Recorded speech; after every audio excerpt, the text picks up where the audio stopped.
Mesdames, Messieurs, bonsoir. Le plaisir de vous retrouver pour cette édition.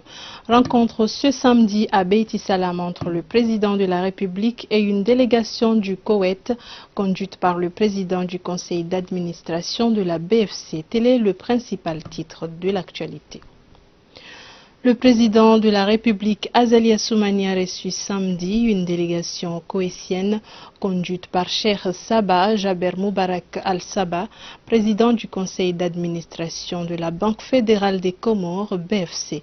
Au cours de l'audience, les deux parties ont passé en revue la question de la dite banque. Reportage de Salim Zarkachi.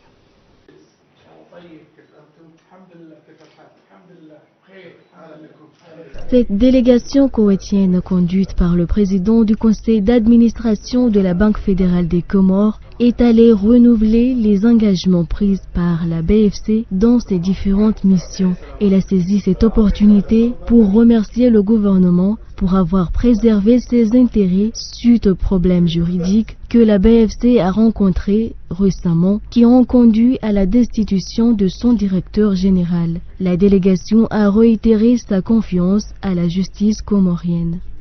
Le président a remercié aussi la venue de la délégation et a demandé à ce que les responsables commencent à réfléchir jusqu'à ce que cette banque devienne une banque d'investissement qui va épauler les investisseurs étrangers et locaux qui auront besoin à investir aux Comores dans les domaines de l'éducation, de la santé, des infrastructures, dans tous les domaines, comme le président aussi a informé la délégation de la vision, de sa vision de voir les Comores d'ici 2030 devenir un pays émergent.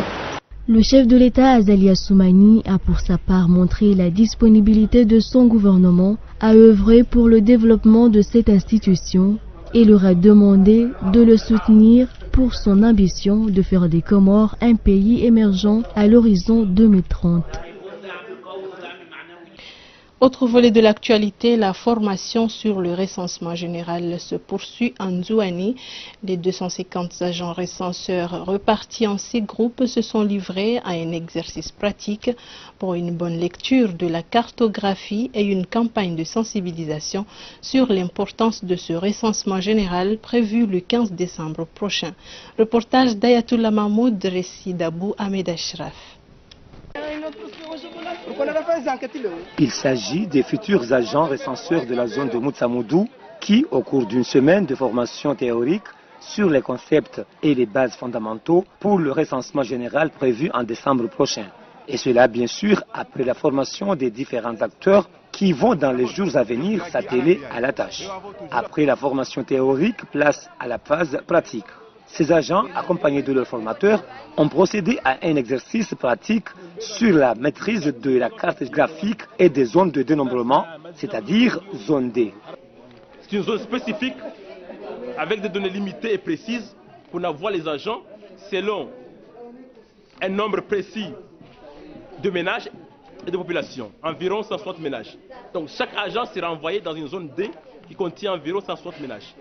Donc, le rôle de l'agent avant tout, c'est avant de commencer le travail de recensement proprement dit, il doit d'abord parcourir cette zone-là à travers les îlots et les concessions pour énumérer chaque îlot, énumérer chaque concession et construction, énumérer chaque unité d'habitation, énumérer chaque ménage.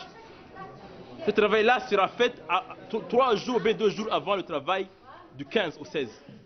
À en croire un des formateurs, ce travail concerne tout le monde et il appelle la population à les soutenir et être compréhensive et attentive aux questions de ces agents. Ce n'est pas un travail politique ou un travail d'un tel clan ou un tel clan. C'est un travail comorien, concerne tous les Comoriens, tous les citoyens comoriens, qu'ils soient ici ou ailleurs.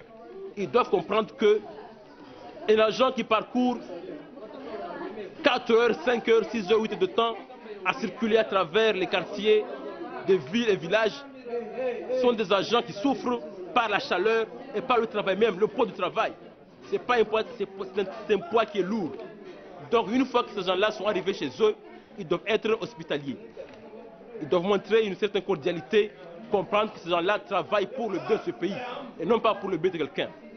À en croire un des principaux acteurs de l'INSEAD, la confidentialité sera respectée, aucune donnée ne sera pas publiée. Il faut noter que Nzouani est décomposé en 4 zones, à savoir la zone de Moutsamoudou, Domoni, Numakele et Sima. Toujours dans le cadre du recensement, la formation des agents se poursuit à Mouali également. Placée sous la conduite des experts en la matière, elle regroupe bien des jeunes et porte sur les opérations théoriques et pratiques pour un recensement général prévu ce mois de décembre. Reportage d'Ibrahim Kababo et Mohamed Saïd. C'est donc dans la grande salle de ce bâtiment pour l'emploi à Bandar Salam qui a lieu cette formation. Les experts et les maîtres formateurs dépêchés par l'Institut national des statistiques ne ménagent aucun effort pour permettre aux jeunes stagiaires de Mouali d'être bien outillés pour le recensement général. Nous avons jugé plus pertinente parce que les participants montrent leur lucidité et leur bonne compréhension par rapport à ce que nous dotons comme étant leçons ou bien exercices en quelque sorte. Ce qu'on nous a appris ici à propos de ce recensement, qui est le RGPH, c'est-à-dire le recensement général de la population et de l'habitat, on nous a appris beaucoup de choses, mais l'importance de ce recensement, c'est que à base du recensement, c'est là où notre président de la République va son émergence à partir de ces données-là, donc qu'ils vont essayer de traiter à partir de techniciens qui vont traiter ces données afin de créer les projets et puis tous les biens de notre pays sont à base du recensement. Alors que la formation se poursuit à Mouali avec la bénédiction de l'INSEAD, les autorités religieuses et les notables de l'île rendent visite aux agents recenseurs pour les soutenir. Il faut saisir cette occasion pour mobiliser tout le monde, pour d'abord comprendre l'intérêt de chaque individu dans cette opération, mais aussi pour le développement de notre pays. En effet, comment les systèmes, les plans, l'éducation, la santé, tous ces domaines, comment ils doivent faire pour agir. Il faut qu'ils fassent un recensement.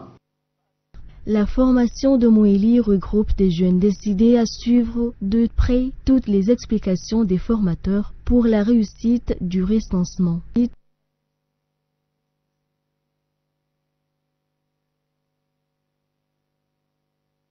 Suite de nos informations, l'Office national de la vanille s'est retrouvé ces temps-ci pour une campagne de sensibilisation dans la localité de Manza dans le but de promouvoir la filière vanille. Reportage ORTC compte rendu de Sofiati Ibrahim. La vanille est parmi les produits de rente qui ont beaucoup de valeur aux Comores. Pour que sa production soit rentable et intéressante, l'Office de la vanille mène une campagne de sensibilisation auprès des agriculteurs et préparateurs. Cette campagne vise à améliorer la production et comment la protéger contre les voleurs. Une façon de promouvoir ce secteur économique. La vanille, c'est un produit cher, c'est un produit qui a un avenir. Donc il faut les jeunes, il faut que nous renforçons notre travail, mais aussi sécuriser la vanille, sécuriser contre les bandits, les voleurs, sécuriser contre les gens qui mettent le feu pour brûler des hectares et des hectares de nos champs. Donc, je crois que le message était bien passé. Nous avons informé les gens que bientôt, nous allons commencer à donner des aides pour l'aider à acheter des lianes pour relancer la production de notre vanille. Au cours de cette rencontre, les préparateurs de la vanille ont mis l'accent sur le soutien des acteurs concernés pour que ce produit gagne la place qu'elle mérite sur la scène internationale. Un autre produit de rente, il s'agit cette fois de l'association Demain en partenariat avec l'initiative Développement organisée ce week-end à Moutsamoudou, une journée de concertation sur la filière Ilang-Ilang. Cette organisation avait pour objet de se pencher sur l'avenir de cette filière en Union des Comores. Reportage ORT Senzouani, compte rendu de Salima Ahmada. Réfléchir sur l'avenir de la filière Ilang-Ilang préoccupe les autorités étatiques insulaires ainsi que les associations civiles. C'est ce qui a été à l'origine de cette journée de concertation regroupant tous les principaux acteurs. Au cours de cette rencontre, il a été constaté que ces 5 dernières années, la production est entre 30 à 40 tonnes et pourtant les Comores, étant auparavant première productrice mondiale, exportaient une centaine de tonnes d'essence d'Ilang-Ilang. Trouver des solutions à tous les maux qui rongent cette filière reste une priorité pour les concernés. Aussi, en termes d'attente de votre journée de concertation, l'autorité insulaire souhaite des solutions durables pour tous les défis qui sont confrontés à la filière. Il s'agit entre autres des défis environnementaux avec l'usage massif de bois, de chauffe, l'innovation dans les techniques de production pour une valorisation de la qualité des huiles, l'abandon du système de frélatage. En clair, c'est toute une filière qu'il faudrait réorganiser pour plus d'efficacité. Nous connaissons les problèmes, beaucoup de savoir-faire qui ont tendance à se perdre, des problèmes de frelatage, des problèmes de fraude parfois sur la filière. Donc voilà, je voudrais souligner toute l'importance que prend cette journée aujourd'hui pour que l'ensemble des acteurs puissent se concerter. Ce sont des moments essentiels, ce sont des moments qui construisent le développement de cette filière et nous soyez sûrs que l'ambassade de France continuera à vous soutenir dans cette démarche. Selon le commissaire à la production au niveau de Ngazidja, l'Ilang-Ilang reflète l'image du pays. Il est temps de le préserver et le valoriser puisqu'il est un des principaux vecteurs de développement. C'est la première fois dans l'histoire que même les accueilleurs de Ilang-Ilang sont venus et même la chaîne en tout entière, chacun était libre de montrer sa pensée. Donc je tiens cette occasion à remercier les organisateurs qui nous ont invités parce que Ilang montre l'image de Comores. Ilang de Comores dans le monde est considéré comme une très bonne qualité. Et nous sommes le premier au monde entier. Nous devons la retenir et montrer que ça c'est l'avenir de Comores. Face à la réalité, le commissaire en charge de la production de Ngazidja, Ahmad Ali Vessi, estime que des mesures seront prises contre ceux qui portent atteinte à la viabilité de cette filière.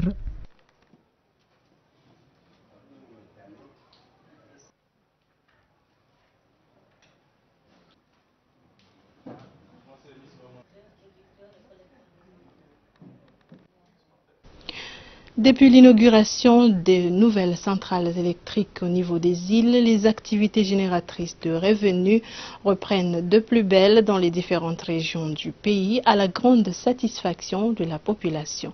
Reportage de Hilalidine Benchek et Salim Zarkachi. Pour valoriser l'économie du pays, les activités des petites et moyennes entreprises ont repris de plus belle aux 4 coins du pays. Grâce aux efforts de la Mamoué, les entreprises affichent une note de satisfaction. En 11 mois de stabilité énergétique, le bilan est positif par rapport aux activités. Le pays sort progressivement de ces difficultés. et l'espoir est permis selon les entrepreneurs.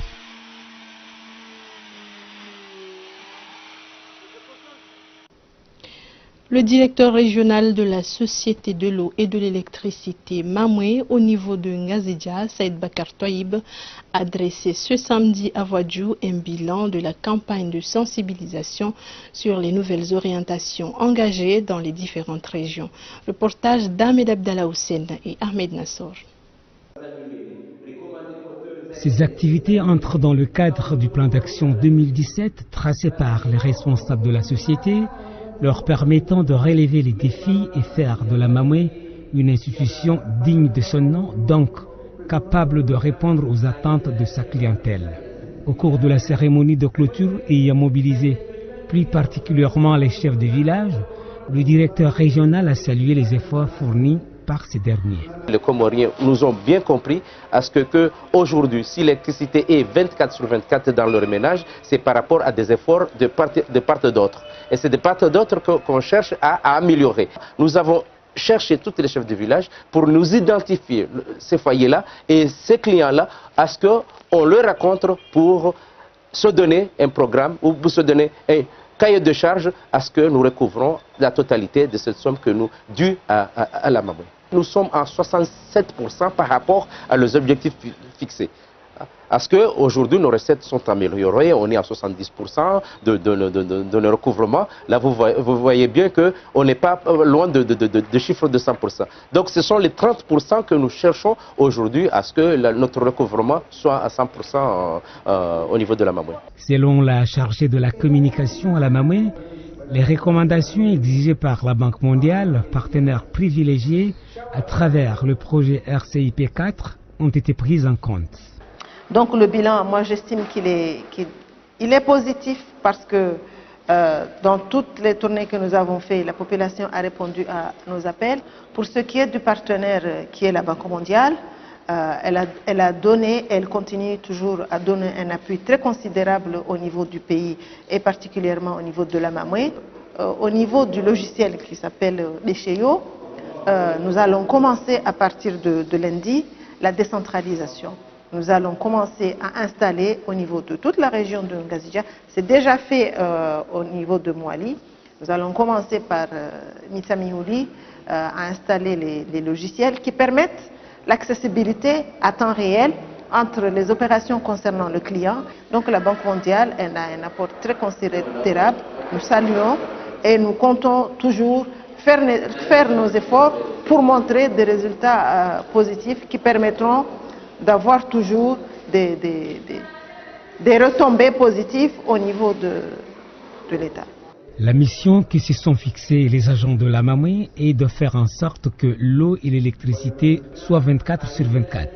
C'est pourquoi ils travaillent de concert avec différents partenaires tout en respectant la feuille de route tracée par les autorités d'ici 2030.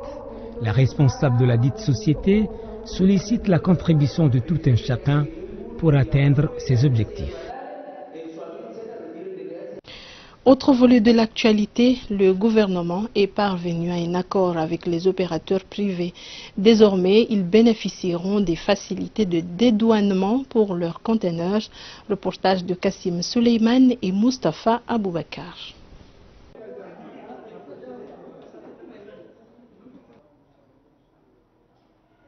Après plusieurs jours d'intenses négociations avec les opérateurs privés comoriens, le gouvernement, en l'occurrence le ministère des Finances, est parvenu à un accord tacite pour le dédouanement de leurs marchandises. Désormais, ils pourront bénéficier des facilités et de quelques avantages une fois les marchandises arrivées au port de Moroni et d'Anjouan. C'est de cette façon seulement que le contexte conjoncturel actuel pourra se désamorcer. Ils ont décidé de travailler ensemble, mais dans la main.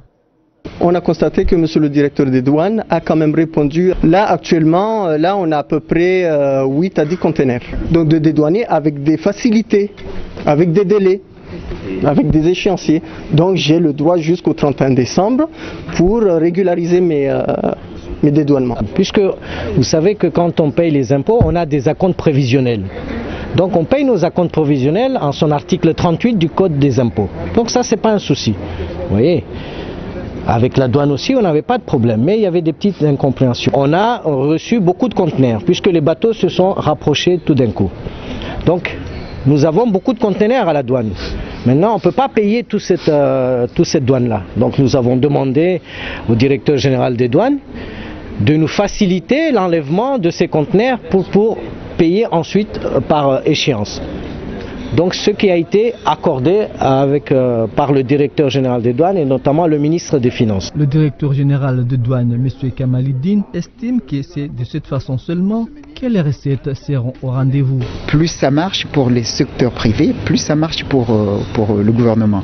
Et c'est la preuve parce que le gouvernement a essayé de mettre en œuvre les conditions nécessaires pour que l'économie de notre pays décolle, et nos opérateurs économiques ont saisi ces opportunités et ont transformé toutes ces initiatives en avantage pour le secteur privé. Ce qui fait qu'on voit partout, que ce soit au niveau périphérique, que ce soit au niveau des villes, que l'économie du pays a pris un grand bond, et ça se manifeste clairement au niveau des recettes de l'État. Parce que plus ça marche, au mieux pour le secteur privé, plus ça marche pour l'État, parce qu'on voit grossir les recettes de l'État. C'est le cas actuellement pour le mois de novembre. Et on espère que ce sera encore mieux pour le mois de décembre. Les deux parties se sont donné rendez-vous de se rencontrer de temps en temps pour éviter les malentendus qui séparent les relations douane-DGI, opérateurs privés.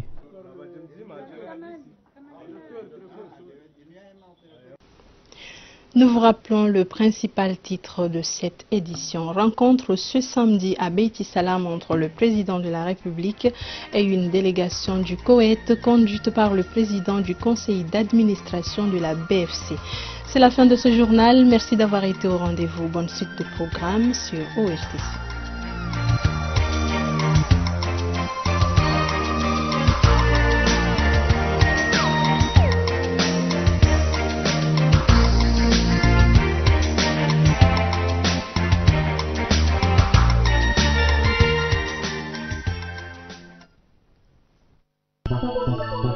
O, office. R, radio. T, télévision. C, Comores. Office de radio et télévision de Comores à votre service. وتعالى وأدام النفع بهم وبعلومهم في الدارين آمين. قال الله تبارك وتعالى بسم الله الرحمن الرحيم ألف لام را ألف لام را تلك آيات الكتاب المبين إنا أنزلناه قرآنا عربيا لعلكم تعقلون. نحن نقص عليك أحسن القصص بما أوحينا إليك. بسم الله الرحمن الرحيم. الحمد لله رب العالمين صاحب المقام السيد الرئيس. الحمد لله غارني سورة يا نيوميني سورة يوسف إكاو يندي سورة يكمنا بيلي وحارما يا قرآن يميزم يونا سورة جانا نكمنا إندي سورة يكمنا بيلي. الحمد لله رب العالمين. أشكر يوم يزم سيد الرئيس ركاسينا بانو رنسا سورة هودي ما جانا أريتميز بارنجياو عرما سورة يوسف رنسا سورة جميني يزم قنقوري وفقية في طاعته ورضا أرسومي قرآنيا هاي يروا فكيري رومي إكا حقا يعاتو حسن مم يزم باريوهم بياو خير هي بركة سورة يوسف. na leo ngalgeo soma babi tinti leo au kaya leo de mwezi 10 ya Ramadhan. Mwezi 10 ya Ramadhan labo ba pare hane fathi Makkah na mwezi mgwena rongo yazi jaalia zirede ho harmu Ramadhan abu haka hanza zamba wa harmu mwezi Ramadhan hau kaizo rongo muhim. Ama fathi Makkah kabati usiku muhim wa harmu tarikh yahu silam hamade mwezi kume ya mwezi wa Ramadhan hamade kele wazambo wanazioni au uondo usiku edini ya Mwenyezi Mungu yakaukanti waharimwe centre waharimwe capitali waharimwe qibla ya Mwenyezi Mungu yajali yakande qibla ya Kiislamu ondo usiku saka ukanti yabo yandisa ando mahawanane wala we mwezi kume ya Ramadhan zero hizo zitimu mwezi kume na mfukare ya Ramadhan salawatullahi wa salamuhu alayhi hakanti kume na shenda Makkah al-Mukarrama hay hata dawla hay hanti qibla هو اسلام hay hanti ضمناك اسلام hay hanti سترك اسلام يا كولا واجزه مدينه المنوره كما جبر بنتاجينجي عليه الصلاه والسلام دوام الدنيا غيرتنغو ورا بسم الله هي سوره غير بفتح مكه موضوع ان شاء الله غير بتني قصه يا هي سوره اريسو مزد وعزماود ان شاء الله سوره ياسين ابو مفسرين روايه سوره يوسف غيرو كان فومونتي no hambaja undoka abanruwej wo hande surawoy hawka mengol mweze sura zabali ya rongo zingi wo harma Qur'an harba de rongo zingi wo harma za rongo za ilmu nafsi zabali rongo zingi wo harma ilmu sociology العلم الاجتماعي zabali rongo zingi wo harma al-iqtisad gabum drato tunga shio yamba sayin harma economy etitre الوزير المالي سيدنا يوسف دي وزير وهي مالي انتم يوسف حبوا يامبوكا اجعلني على خزائن الارض ونجعل يميمي دون زنغاري اما غزايا هي مالي من التدر في ناس